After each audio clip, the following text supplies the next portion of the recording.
तर आजचा मोर्चा हा राग दाखवण्याचा, ताकद दाखवण्याचा आहे, दिल्लीपर्यंत समजावून सांगण्यासाठीचा आहे असा म्हणत राज ठाकरेंनी मतदार याद्या साफ करा असा इशारा दिलाय। निवडणुका घेण्याची घाई कशासाठी आहे असा सवाल उपस्थित करत जर 5 वर्षामध्ये काही झालं नाही तर अजून 1 वर्ष काही निवडणूक झाली नाही तरी चालेल असं राज ठाकरे म्हणाले।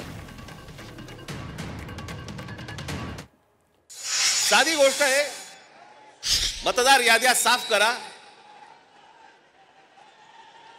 आणि मतदार याद्या साफ केल्यानंतर त्या पूर्ण पारदर्शक केल्यावरती मग जेव्हा निवडणुका होतील त्याच्यानंतर यश कोणाचं अपयश कोणाचं सगळ्या गोष्टी मान्य। पण सगळं लपून लपून लपून छपून जे चालू आहे ते कशासाठी?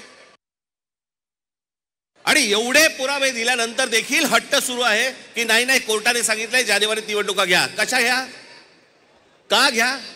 कोणाला आहे घाई? 5 वर्ष निवडणुका घेतल्या नाहीयेत, 5 वर्ष।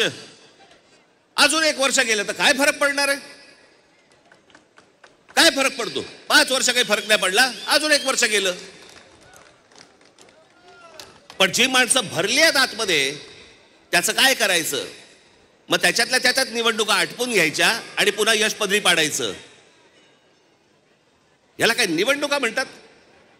या निवडणुका अशा याच्यात तर लोकशाही तरी टिकेल?